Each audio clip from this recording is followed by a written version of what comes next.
Hello, welcome to Fort Hays Metropolitan Education Center. My name is Mr. Clarino, and I'm here today with the broadcast media program, and we're talking about moral dilemmas. And you know, the whole idea of moral dilemmas and how each of us face them at different points in our life. And so I'm here today with Vaughn, Brianna, and John, and we're going to all discuss a little bit about moral dilemmas. So does anybody want to dive right in and kind of just give me your brief understanding of what a moral dilemma is? Sure.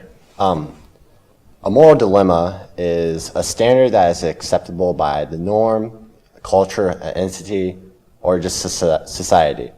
The question that is raised from this dilemma is if it's being broken many times.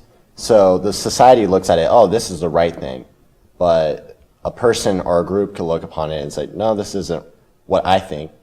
So a question comes out, should a dilemma be approached if it's being broken a lot?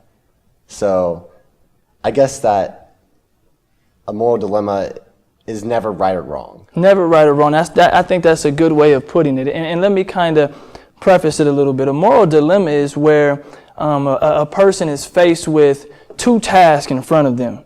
And ultimately, whichever task that they end up choosing has a detrimental effect. And there's no right or wrong. But there is a right or wrong, you know, right. And that's what makes it a moral dilemma. Anybody else want to add about what their own thoughts are moral dilemma-wise?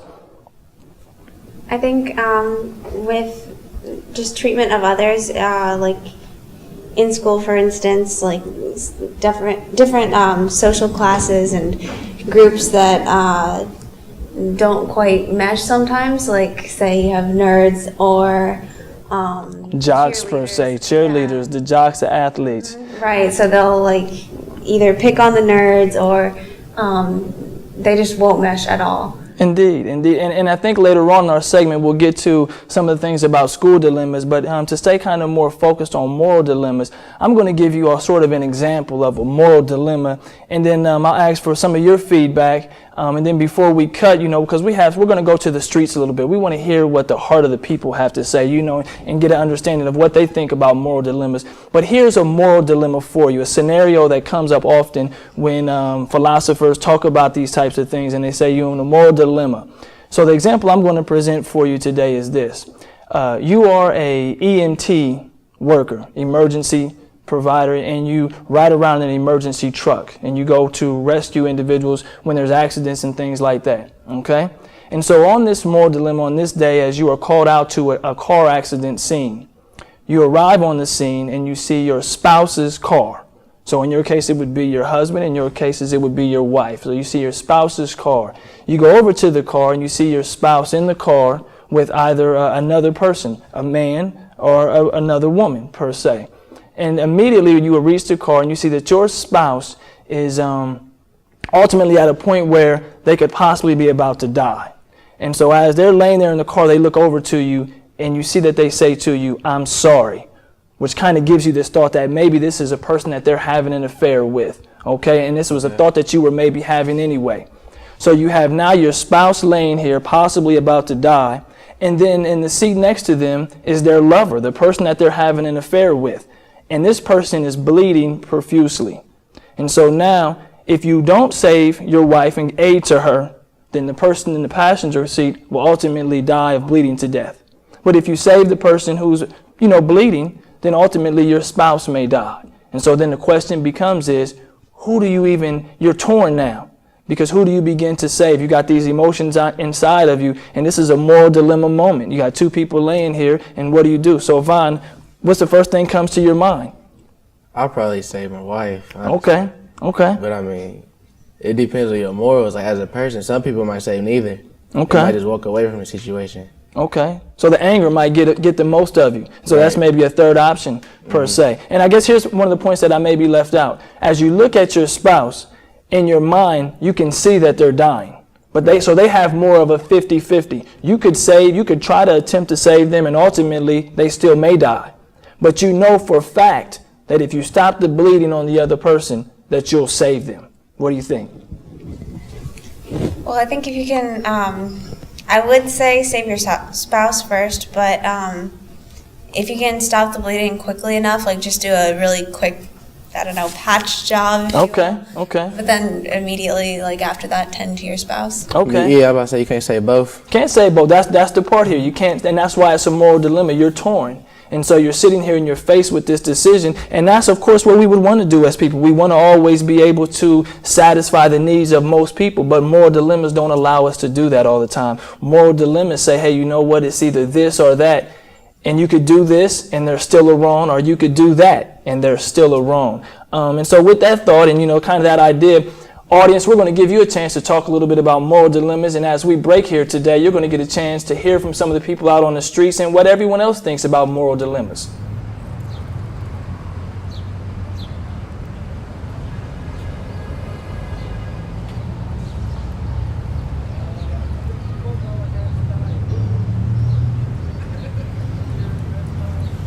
I am part of the Broadcast Multimedia program at Fort Hays Career Center. We are downtown today asking people what they think about the moral dilemma. What is your opinion on the moral dilemma in schools? I think they should continue to get their education. I think they should stay in school, Okay. and then be homeschooled or tutored to complete their schooling. Oh yeah, definitely. Okay. America is really, to me, is turning into a third world country because they're just having the rich now and the poor. All that middle class is all gone. It's gone. They didn't outsource our jobs all to China, Mexico, and Asia. It's not no work here for the average American now. People losing their cars, their houses. You think people starving in Africa? You got people starving right here in America. And for what? We're supposed to be the richest country in the world. It's just the big wigs getting greedier and making the small people getting poorer every day.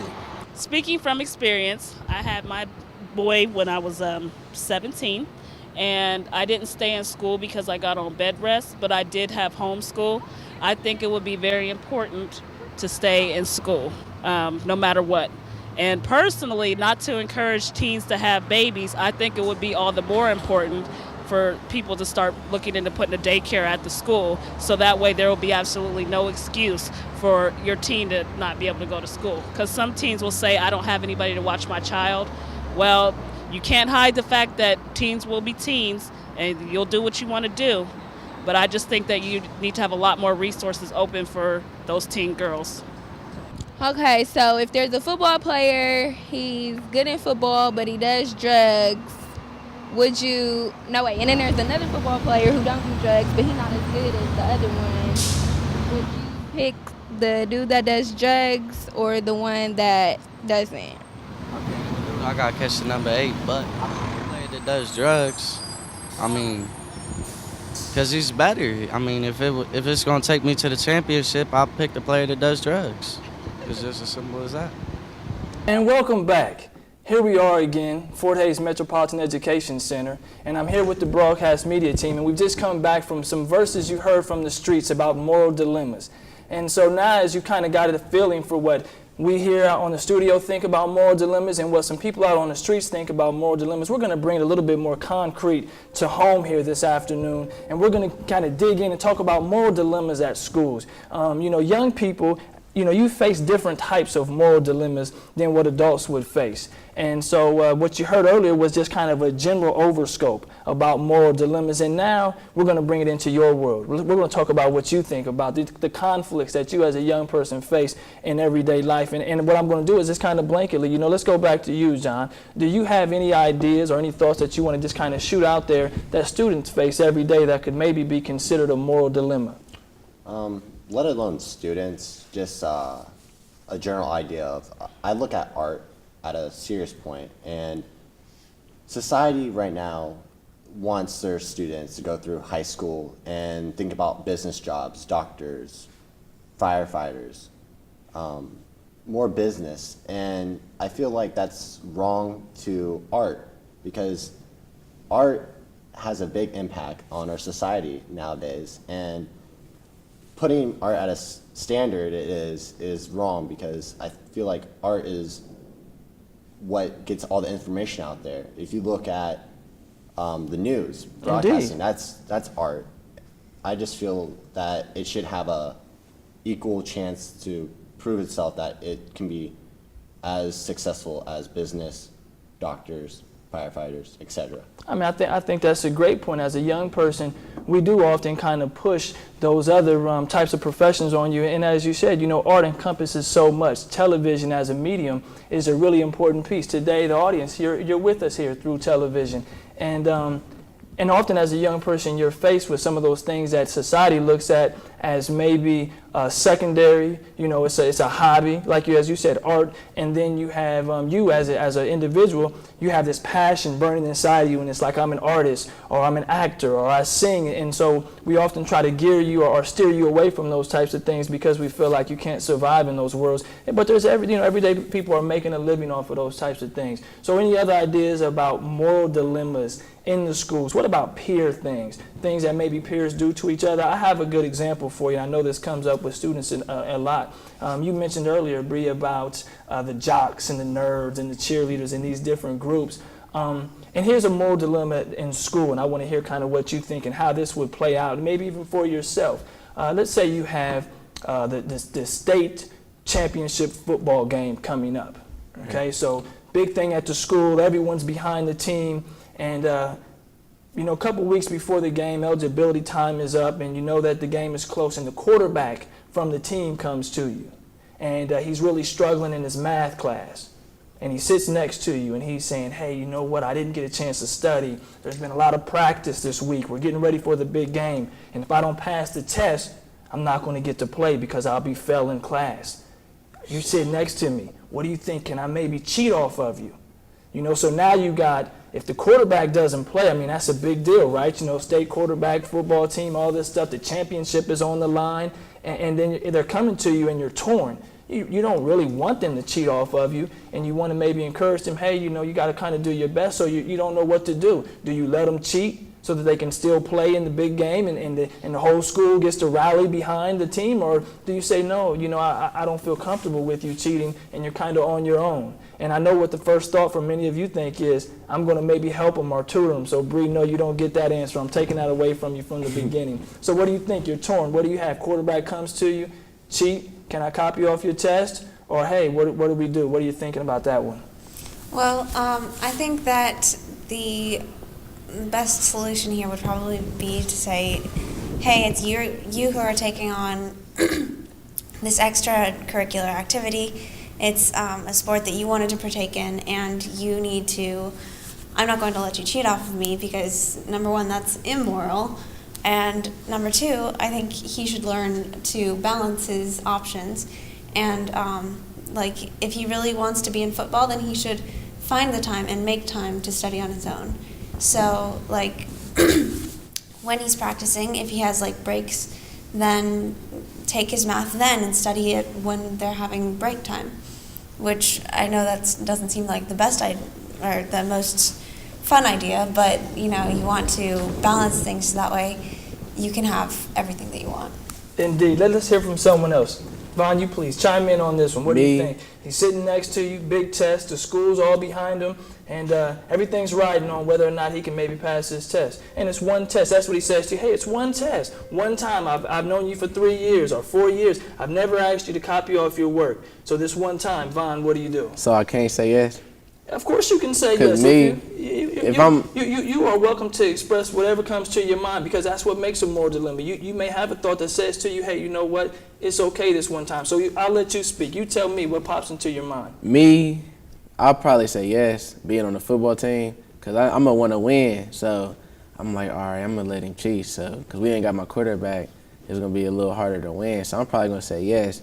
Now, if it was something like the championship swim team, something I don't care about, I might think no. I might just do it if he my dude, though. Go ahead, bro. Okay, so for you, it came from a personal standpoint. Right. You're saying that maybe if you're involved in a sports team like that, you might be more open to doing it. And if it was a sport that you're not involved in, maybe you would be a little bit more reluctant. Right. So you're torn based on personally, some of the things that you do. John, let's go to you. What do you think about something like this? I don't know. If it was one of my guys, one of my best friends, maybe I'll let him cheat. Okay. But if this is the week of the championship, and for me, I really like sports a lot, so I'm going to do what it takes without cheating, unless that's the last case, but we don't want that. Okay. So I'm going to see tutors. I'm going to seek teachers. We're going to try to get this thing worked out. Okay, okay. And so there you have it. You got different perspectives of something that could be related to, a school-based moral dilemma. And there's many more. So what we're going to do now is we're going to take some time and we're going to go out into the schools. We're going to hear from the students and we're going to get their heartbeat now and find out what they think about moral dilemmas. And we'll be back to you after this short break. Our high school football team, we had a high school player that was really good at sports, but he did drugs. And then we had another player that wasn't good at sports, or that was as about decent as he was, and but he didn't do drugs, and they had to choose either to keep the kid that did do drugs or punish him because he had scholarships and everything. So they had to choose between those two, and they chose the kid who didn't do drugs. But it's just a tough decision because he's really good at what he does, and just because he does drugs stopped him from being on the team. Probably the one that doesn't do drugs. I don't do drugs, so that's not my thing, but I don't really think it's good for you or whatever, so I don't know. I would probably pick the one that didn't do drugs. The moral dilemma with oil is, do we drill oil here in the United States and kill possible resource fields that we have, or kill animals that we have in Alaska? Well, it really just depends on who you are. Like me, I say drill for the oil here. It may only give us a 2-year stockpile of oil, but that gives us oil, and then people can't come at us saying, oh, this is what the price is if we have our own stockpile. But then there's the other people who say, if you drill the oil here, then we're killing all these animals, we're destroying natural resources that'll never grow back, and they just have that issue. And welcome back. So now that you've had a chance to hear from different people today, you've got a chance to hear from the heartbeat of society out here about moral dilemmas, and you got an opportunity to hear from some students in and around schools who are, have everyday real life moral dilemmas from a student standpoint. But what I understand with you all is that the Broadcast Media Group here at Fort Hays is going to be hosting a type of film festival. I think there's something big coming up, and it's surrounding moral dilemmas. So, Brianna, I'm going to let you dive right in and tell us a little bit about Moral Dilemmas, this film festival. Fill us in. Let the audience know what's going on here at the school. Well, in the broadcast multimedia class, we are working on projects for the film festival. The theme, of course, is the moral dilemmas. And my personal project is about a girl who she is kind of torn between being in her group of friends and this group of nerds who share a passion for art and drawing, whereas her group of friends are all about fashion and making sure they stay up with the latest styles, and just kind of making fun of people too, which of course is not nice at all.